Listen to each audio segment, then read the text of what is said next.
Bon, donc on a fixé un cadre très strict et j'ai déposé moi-même un amendement qui a été voté pour justement inscrire très clairement dans la loi qu'un restaurateur, un cinéma, un théâtre ne pourrait pas demander le pass sanitaire pour laisser conditionner l'accès du public. C'est très important, ça n'est vraiment pas ce choix que nous avons fait. Le pass sanitaire n'est pas autorisé par la loi pour rentrer au restaurant ou pour rentrer dans une salle de cinéma.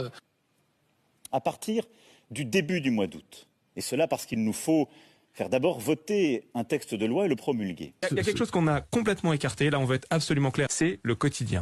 On n'utilisera pas le pass sanitaire pour cela. Nous posons une ligne rouge. Cependant, le pass sanitaire ne pourra jamais concerner les activités de la vie quotidienne. C'est pas un pass qui va bloquer ou ouvrir votre vie quotidienne. C'est pas votre sésame du quotidien. C'est très important, je crois, de le préciser. En revanche, ce dispositif ne sera évidemment pas étendu aux activités du quotidien. En aucun cas, un pass sanitaire ne sera réclamé pour aller dans un commerce alimentaire ou dans un restaurant. C'est le choix qu'on a fait. Uniquement. C'est typiquement de ne pas vous demander un pass sanitaire pour aller boire un café en terrasse en bas de chez vous. À partir du début du mois d'août, donc, le pass sanitaire s'appliquera dans les cafés, les restaurants, les centres commerciaux ainsi que dans les hôpitaux, les maisons de retraite. On ne va pas demander aux Français un pass sanitaire pour aller boire un café en bas de chez soi, a fortiori en terrasse. Les responsables des établissements recevant du public qui doivent contrôler le pass sanitaire ne pourront accepter que les clients ou les usagers qui ont un pass sanitaire validé, que ce soit la terrasse ou la salle à l'intérieur.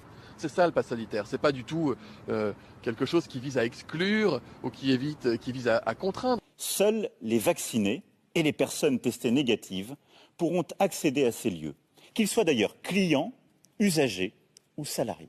On n'a pas envie que pour les activités comme le café, le restaurant, même faire ses courses, on est une société à deux vitesses. C'est un choix, je crois, de société, c'est pas celui que nous faisons. Ce ne serait pas rien de dire aux gens, vous allez au resto ou vous allez au café avec un pass. Moi, je trouve que c'est quelque chose qui, philosophiquement, pour prendre des grands mots, me gêne. Bon. En fonction de l'évaluation de la situation, nous nous poserons la question de l'extension du pass sanitaire à d'autres activités encore.